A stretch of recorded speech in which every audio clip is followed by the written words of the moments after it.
Yo, what is going on? Welcome to the show. My name is Mark Henriksen, and this is the Risen Fallen podcast. If you're not, if you haven't listened to this show, if you're brand new to this show, that's what I was trying to say. If you're brand new to this show, then what you can expect is open and authentic conversations about things like mental health, self-development, and how to get your life moving in the right direction. If you're not feeling good about where you are right now, at least having the confidence knowing that you're getting one step closer every single day, at least one step closer every single day.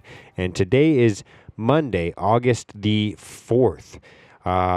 If you're listening to this on the day that it drops, it's not actually that day because I know I'm about to ruin some TV, movie, podcast magic, but this isn't dropping live. I'm pre-recording this. It is Friday night for me, and so this is what I'm up to on a Friday night. I just got home from work a little bit ago, and had a pretty decent day today. It was like a 10, 11 hour day. Just tying up a couple loose ends at a couple different projects, home renovations that I've got going on. And it was a warm one. I was working outside for the better half of the day, the latter half of the day. And, and that is actually a perfect segue into what I wanted to talk about today, which is the way that we, interact with the world and mainly our perspectives and our point of views and our state of mind. And what I mean by that is I think that it's pretty safe to say, my personal opinion, this is my personal opinion. I don't know if it's fact, but I think it is.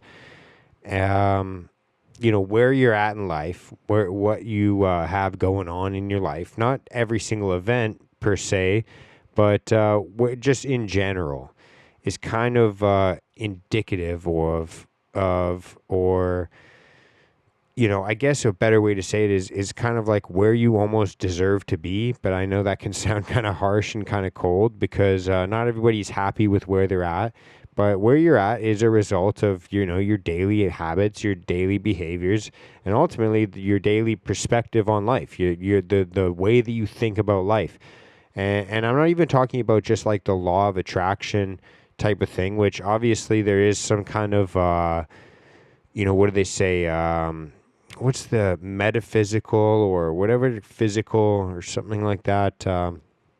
But it's like some physical thing going on in the world about your brain waves, maybe about what you think about and manifestation and meditation, etc. But that's not what I'm talking about today.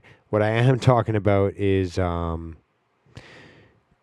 there's always like this, and this is an example I've given on my podcast. I'm not sure if it's maybe a famous study or something like that, or maybe a famous video, but I heard it on another podcast and it reminded me of, this used to be a question I used to ask guests all the time in interviews, as like the last question, which is like, there's kind of like the tale of two men.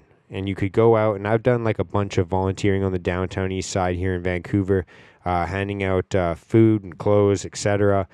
And, I talked to a lot of people down there, and inevitably the question would come up of like, how did this happen, man? Like, how did you get down here? Like, what's, at least that was what I was always wondering is like, man, you actually like can hold a conversation well. You seem really intelligent. Like what led you down this path? And they'll go on and they'll kind of just talk about maybe like an abusive father, maybe he was like an alcoholic or a drug addict, and I just that's where I learned how to behave, and and they'll kind of give this example of like, well, this is what happened to me, and then I continued the cycle. I'm stuck in this cycle. And then you could interview like kind of the most successful person, and they could be stone cold sober and emotionally stable and successful in many measures of life. And you ask them like, hey, like, how did this happen? Like, how, were you born with it? What happened? And they were like, well, actually, no, I had this like abusive father who was an alcoholic drug addict. And I knew like I never wanted to be like that. And I had to break the cycle. And obviously, everyone has different circumstances and everybody's dealt a different hand of cards in life. But I think what that kind of analogy just explains or explores is the perspective on how we create our lives, and how, there's a bunch of things in life that at first glance, they make us sad, they make us mad, they make us tortured, they make us, on the inside, or, they just, they're traumatic. Like they are something that, your body holds on to, your brain holds on to, your soul holds on to. Some people believe in like generational trauma. Some people, just have blatant things that happen to them in their life that, shouldn't happen to most people and don't happen to most people. And that's why it's maybe hard for them to relate to others, or they feel like there's this unworthiness or this uncleanliness or this, and I think that I'm trying to think of a good way to say this. It's like, people could go through the same storm and I guess just have different ships. And, we're not all given the same ship per se in life to travel through this crazy fucked up world. But there are ways that you can improve your ship to help you, get through weather the storm. Right. And there's this idea of the victimhood mentality versus, taking on the mentality of accountability and responsibility. And there is something empowering to that as well, where it's like, if I can accept responsibility of where I'm at in life, obviously I had the power to put myself in this position. So I probably have the power to get myself out of this position as well. And so if you take the responsibility away from yourself and say, well, I'm in this position because of these circumstances, these people, these things going on in my life. It's not fair. It never will be fair. It never has been fair. Then how are you going to get yourself out of that position? You're literally, by definition, just saying how it won't be fair. It won't ever, and so to just pretend, put yourself in the imagination world of just pretending that you have some responsibility of where you're at in life, then that gives you the power to get out of that position as well, right? The same person that put you in that position can get you out of that position. And so your mind is your master at that point. And it sounds kind of weird because I think that a lot of people, including myself, at times we think, oh, I'm in control, I'm in the driver's seat, but there is this weird thing going on in the background where, it's like, thoughts come to your head and you have to kind of check yourself and be like, okay, that's not real. Like that's something that's, maybe this happened, but I don't need to be pissed off about it. There's nothing I can do about it. It's out of my control. It's not something that I messed up. It's just someone else is having a bad day, or maybe they're just always like that and I'm just catching it today. There's this idea that, you're responsible for your second thought and your first action. Right? Like there's this idea, because we are all human, and there is this, that when things happen to us, whether it's a traumatic event or something just small as like spilling your coffee on your fucking new shirt, or maybe it was like the example of like an abusive, drug addicted father, then you at first glance, or like the loss of a pet or anything like that, at first glance, it's like, of course you don't want to fucking go through that. Of course you don't want to feel what's gonna like the impact of that is like, it's shitty. There's obviously shitty feeling emotions. Like not everything's great. And so of course at first glance it's like, yeah, I don't want anyone to go through that and I don't want it to happen to me. But then there's the flip side of it. That's you're responsible for your second thought and your first action. And so whether it's maybe an argument, like an argument with your loved one, or something more dramatic or more traumatic, like actual trauma, then you're responsible for your second thought and your first action, and not your first thought. Right? That is a weird concept for, at least for me, to grasp, because it's kind of giving you a bit more grace of like, yeah, your first reaction is going to be, you're going to get pissed off. You're going to be sad. There's going to be things that make you feel those emotions. You're supposed to feel those emotions. And so there's going to be things that make you feel that way. But then you're responsible for your second thought and your first action. So how you react even to that thought. Sometimes, like I said, you got to check yourself and think like, is this thought a legitimate thought? Should I be getting this mad about something? Should I be getting this upset about something? And then your first action, your second thought, your first action, and how you actually do react to it.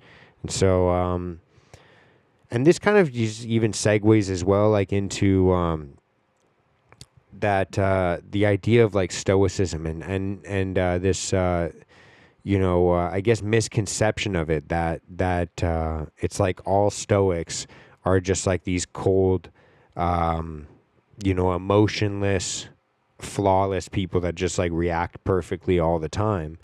And I think that there's like this, like I said, it is a misconception, because there's this kind of cool thing about a lot of Stoicism and especially reading like the Meditations, Marcus Aurelius. I know obviously how corny and cheesy it is to bring it up, but it is worth bringing up, because a lot of the things he's telling himself is like a conversation with himself. It's like a journal entry type book. And so you can see he's like talking about how he wants to lay in bed one day, and then he's like the next sentence he's like, no, this is not what you're meant to do. This is not what you should be doing. Again, it's like kind of like you're not responsible for the first thought. You're responsible for the second thought and the first action. And so that's kind of an idea that it's like, yeah, you are flawed there, but there are no like kind of, I guess the other aspect of it that I really appreciate is like, there's no good or bad events, just perspectives. And I can't remember which Stoic philosopher said something like that, but it's like that things that happen, or just things in general, cannot be good or bad. It's the way that our thoughts, our emotions, and our actions kind of color them and impact them. And I think that again, another modern, display of this is like the whole adage that Jocko Willink has, like that video that he has of like good. I'm sure that you've seen it, where it's like, oh, you didn't get the job? Good. Go and improve your skills. Go and build your own business. Go and do this thing, or more time to spend with your family. You got injured? Good. That's a new opportunity for you to practice patience and discipline with physio, or again, spending more time with family, more time to rest and recover, more time to, improve your reading, improve your writing.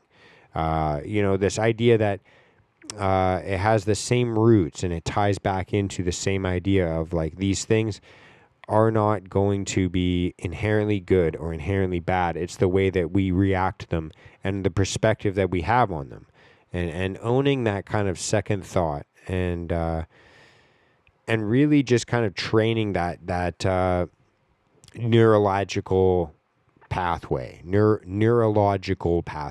Again, I'm a carpenter, not a doctor, so.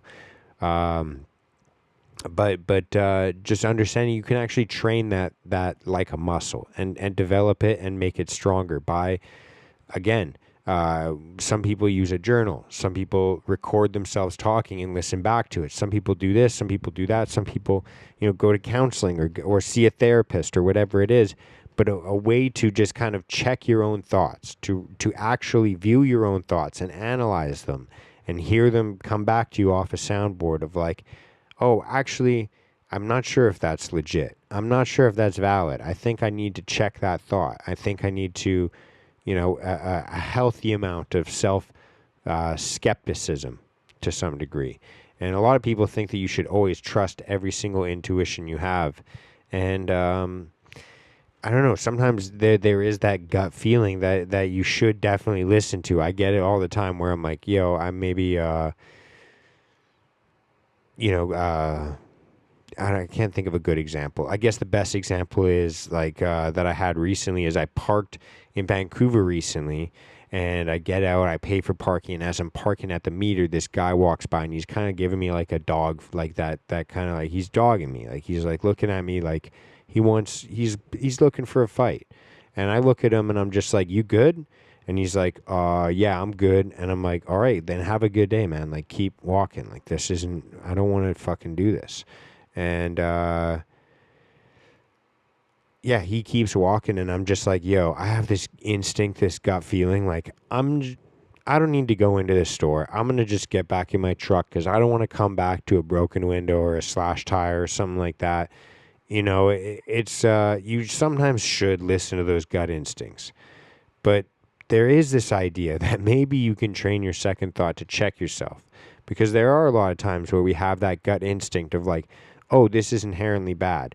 You get a new boss at work, you get a new manager at work, your girlfriend gets a new manager at work, this person says this person says that, this thing comes out on the news, and again, there's a lot of forces out there that like social media, like the mainstream news, that might like, or I guess legacy news is a better way to say it. But there is forces out there, I like to say. Maybe you don't want to, maybe it's just algorithms, maybe it's AI, maybe it's Maybelline, but, that are trying to make you have that first initial thought, that first initial emotion. Whether it is a dopamine boost, a spot of anxiety, a little bit of anger, a little bit of this, a little bit of that, whatever can boost your engagement. And so sometimes I think that, especially our generation, I think we need to dial it down a little bit and start to train ourselves to maybe not trust that first initial thought, emotion, feeling, and check ourselves. Like, is this legit? Is there somebody trying to make me feel this way? Or am I trying to make me feel this way in some sort of weird self-sabotage? And I think that's a beautiful place to wrap this up. Again, this is an empowering kind of thing to think about, because again, it's one of those things where it's like if you can take responsibility for being where you're at in life, then you can also take the wheel and get yourself out of that position as well. And it's empowering because these things that we can look at as traumatic things that have broken us and have making us, worth less, or, deserve less, or be less, complete or whole. I think that those are the same experiences and the same traumas that can be superpowers for us. And I think that it doesn't define you. It's how you use that experience as a lesson to help you shape the world into a better place, or at least shape yourself into a better person. And I think that that's where we're all trying to start. And so if you like this message, if you like this show, then please do send it to a friend. Share it with a friend. Comment on it if you're watching it on YouTube. Smash that like button. And I fucking hate that I just said that. But, like, comment, and subscribe. If you're listening to this on any podcast platform, please take 4 to 7 seconds and just type a little message or review. Good job, Mark. You tried. And leave a little 5-star, because it does help me out in the algorithm. And you always have the power to reframe your mindset and the way that you think about the world and your perspectives and point of views on it. You can look at every event in your life that you felt bad about, or you feel like fucked you over, or you feel like put you in a worse position, and flip it on its head and say, hey, this actually taught me a lesson. This actually made me a stronger person. This actually made me more patient. This actually made me more compassionate for people that are going through something similar. And that's actually a good example in and of itself, because a while back, somebody hit my truck at the dump. And,